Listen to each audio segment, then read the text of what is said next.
Then they would let her go. After making fun of Wenda, they would let her go. And then, before she had gone very far, they couldn't help bursting into shrieks and pearls of laughter. Shriek and pearls of laughter means great laughter. Wenda had not gone far and they started laughing. 100 dresses. Obviously, the only dress Wenda had was the blue one she wore every day. Look, she used to wear only one dress, that is blue faded one, and even not ironed properly. Everybody knows that Wenda has only one dress, but why she has told lie that she has 100 dresses, all of different colors and different material. So that is the matter of laughter for children like or students like Peggy and other children. 100 dresses. Obviously, the only dress Wenda had was the blue one she wore every day. So why did she say she had 100? What a story she used to make. Now these children speak why she used to make this story, and what a great story. How many shoes did you say you had? Now Peggy, and next time when she meets or they meet, again Peggy started asking her that how many shoes did you have? And she replied, 60 pairs, all lined up in my closet. And this time it is 60 pairs and all kept, all lined up in her closet. Cries of exaggerate politeness means speaks in exaggerate politeness, false politeness, greeted this all alike. Now Peggy speaks in that manner, showing false politeness, speaking all alike. She asked to Wenda, all alike. Wenda replied, oh no, every pair is different. Wenda replied that oh no, not similar. All pairs are different to each other. All colors and all lined up in different color, all colors and all lined up one after another in her closet. Peggy, who had thought of this game and inventor of this game. Peggy, who had thought of this game and made her inseparable friend. Inseparable can't be separated. Wherever Peggy is there, Maddie also can be found.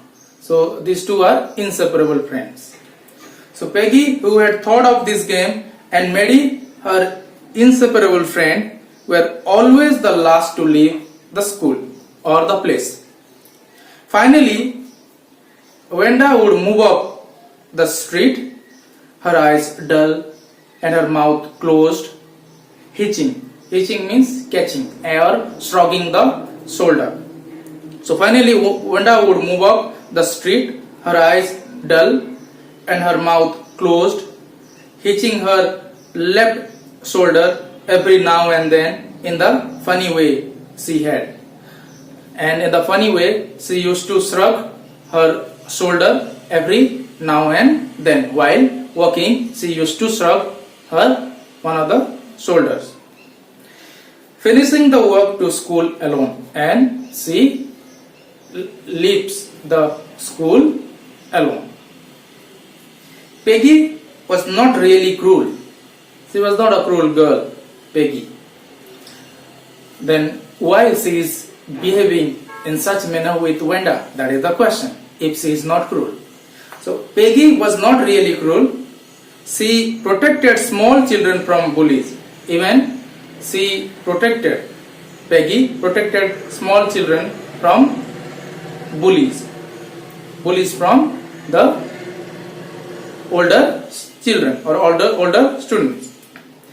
and she cried for hours if she saw an animal mistreated.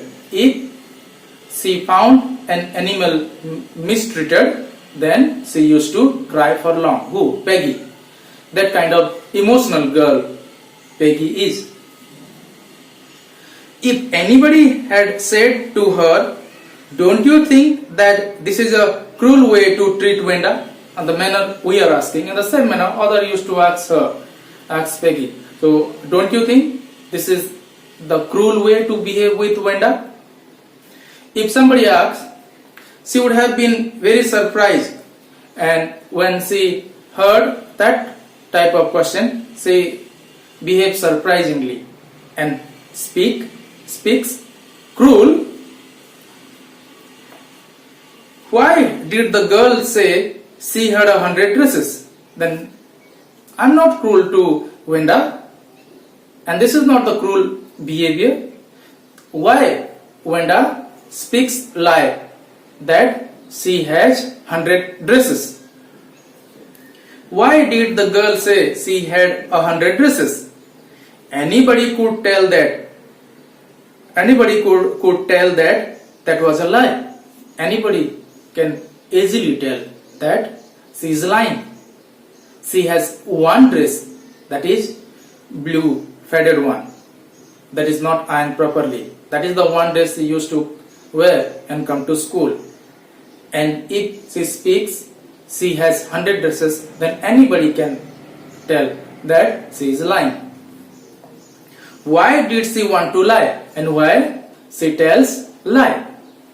And she wasn't just an ordinary person, and she is not ordinary person having such kind of name, Petronsky. It was funny for Peggy, and in that manner she speaks that she wasn't just an ordinary person, else why did she have a name like that, and why she has a name like that, a funny name like that.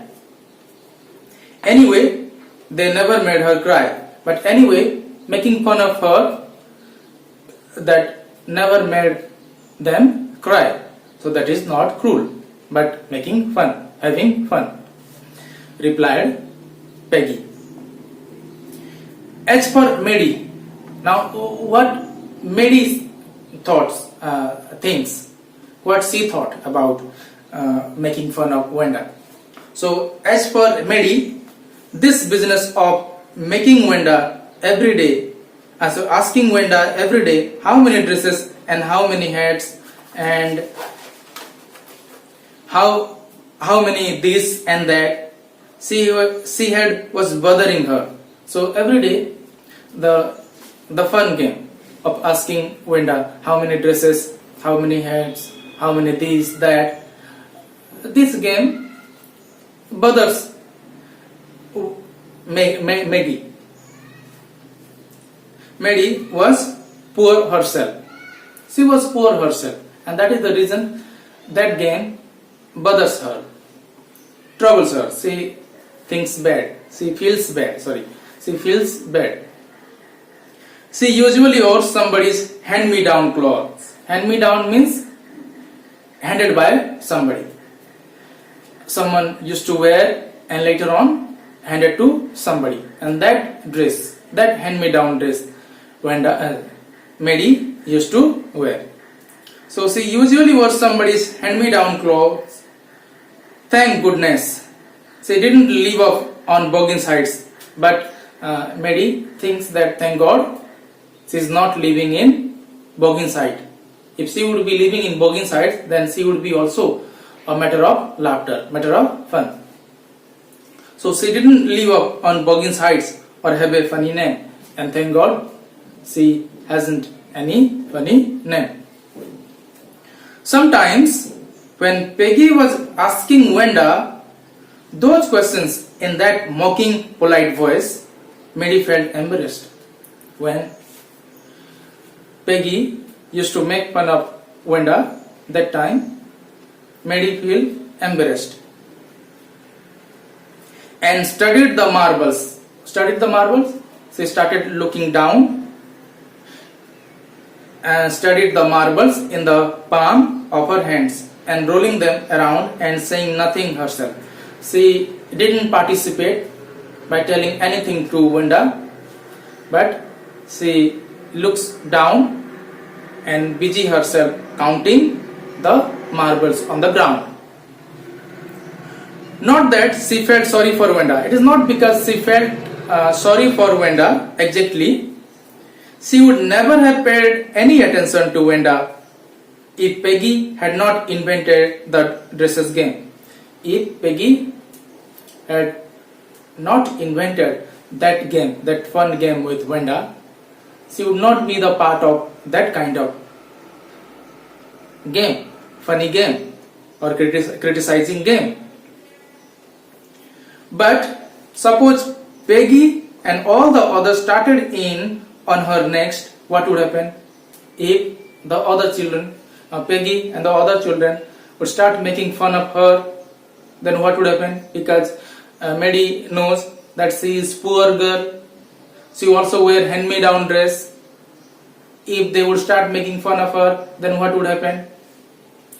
She was not as poor as Wenda, perhaps, but she was poor. She was not that poor as Wenda, but still she was a poor girl, Maddie. Of course, she could have more sense than to say she had 100 dresses. But of course, she had more sense than Wenda not to answer that she has 100 dresses. She is not going to tell that kind of lie, because she has the sense that if she would speak like that, then students like Peggy and other would start making fun of her. Still, she would not like for them to begin on her, and she would not like that the other student would start making fun of her. She wished Peggy would stop teasing Wenda Petronsky. Even she prayed that when Peggy would stop making fun of Wenda. Today, even though they had been late to school, Maddie was glad that she had not had to make fun of Wenda. Today, Wednesday, when Wenda was absent in school, Maddie was really happy. She was glad that Wenda is absent today, so that they would not make fun of Wenda. She worked her arithmetic problems absent-mindedly. Absent-mindedly, she started solving her arithmetic problems. 8 times 8, let's see, like that. She started speaking, and in that manner, she started solving the arithmetic problems absent-mindedly. She wished she had the nerve to write Peggy a note. She prayed that she has that got to write a note to Peggy, because she knew she never would have the courage to speak right out to Peggy. That she knows that she hasn't that courage to speak to Peggy in her face, front to front. Hey Peg, let's stop asking Wenda how many dresses she has. That she would speak to Peggy. Hey Peg, let's stop playing this game. Let's stop criticizing Wenda. And Maddie knows she hasn't that got to speak to Wenda in that manner. So she thought she should write a note to Peggy. When she finished her arithmetic, she did start a note to Peggy. She started writing a note to Peggy, asking Peggy to stop making fun of Wenda. Suddenly, she paused and shuddered. Shuddered means shook, trembling with fear. So suddenly, while she was writing, she paused and she started trembling with fear.